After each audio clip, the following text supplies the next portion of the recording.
Hi, this is Tucker Michels. I'm doing my speech about the Freedom Rides documentary. I've got my coffee. And I hope I'm able to upload this to Facebook. I've got some notes in front of me, but it was really sad watching the movie, and I'll get to some of the book stuff that relates. I had never heard of the Freedom Rides, or if I had heard of them, I didn't understand what exactly it consisted of. When we first got the assignment, before I read what it was, I thought it was Freedom Riders, which is something completely different. But yeah, after some court cases, some black, African American, and white people decided that they were going to kind of go against the segregation laws that talked about, or that said that white people and black people had to be separate. I think it's really important that white people were interested in doing this as well. Not that they had personal connection to the cause, but that they understood, like the black people did, that this was not right. The group, I believe, that mainly started it was CORE, which stands for Congress of Racial Equality. And I would consider the group that was on the buses, they were Trailways and Greyhound buses. They were trying to travel from Washington, D.C.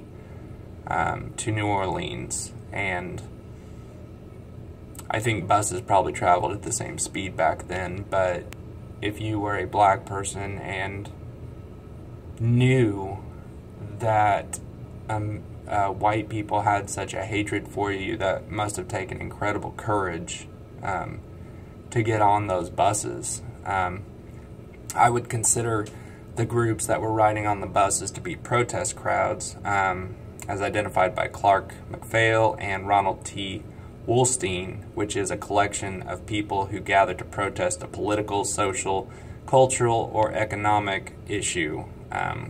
Some of those gatherings include sit-ins, demonstrations, marches, or rallies. And I'd heard about sit-ins and things like that before. I've watched a lot of movies about Mississippi Burning, Time to Kill, lots of movies about racial problems, and they're all very interesting to me. But they decided to do this thing, Freedom Rides, and they were basically supposed to be nonviolent. I remember from the documentary that they were afraid but brave.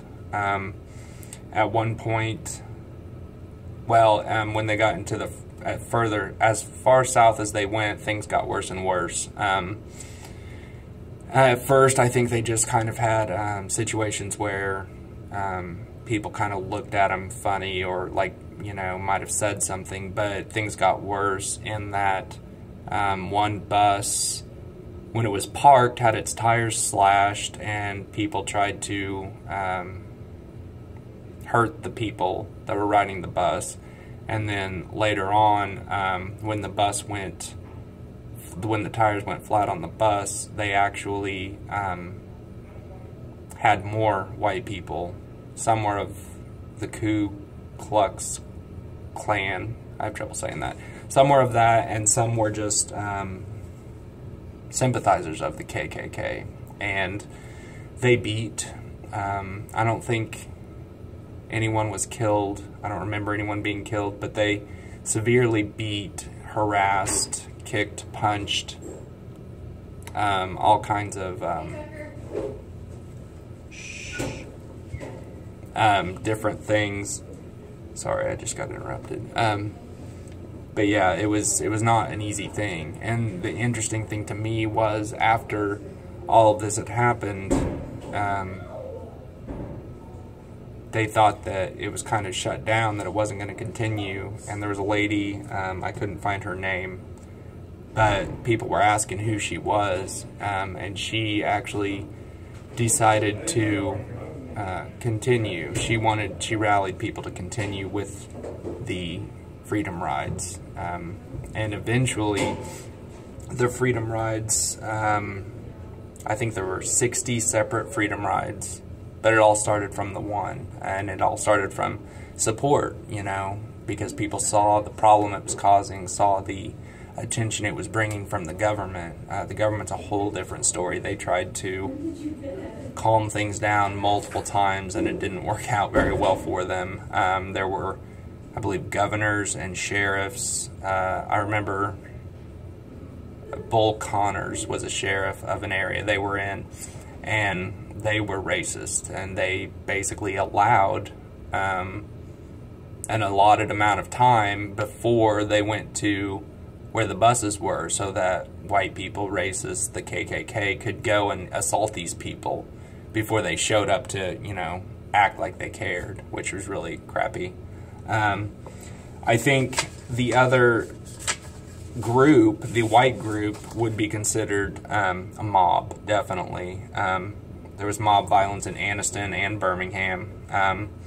Mob is defined as an intensely emotional crowd that commits or is ready to commit violence. And that's honestly what kind of turned the tables, because the Freedom Riders were, I believe, but were trying to be completely nonviolent on this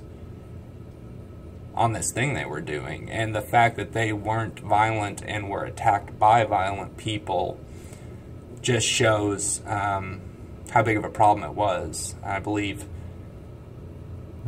towards the end, after the really bad incidences on the bus that got blown up and burned and everything like that, I think President Kennedy eventually called in the National Guard or something like that to actually protect them and escort them to finish their freedom rides. But the fact that it just kept going shows that the movement had a lot. I believe there were 436 individuals, and they were thrown in jail in between. But when they kept getting out, they kept getting out and continuing the movement, and I think that's really important. One girl, I remember seeing a picture they showed during the documentary. One girl was there, and when they were loading people into the quote-unquote paddy wagon, she walked up and she said something along the lines of, "I'm with them, like, you need to include me with these people that you're locking up for no reason besides the color of their skin." And that was really profound to me. I believe she said the officer looked at her like, "I've never had someone that's willing to go to jail for something." So it showed their dedication to the cause. I don't know. I think it was a big move for civil rights movement. I know I wouldn't have had the courage if I'd been a black man in those times to go down there. But it was a really good documentary. It really touched me. And I think that's it. Thank you very much.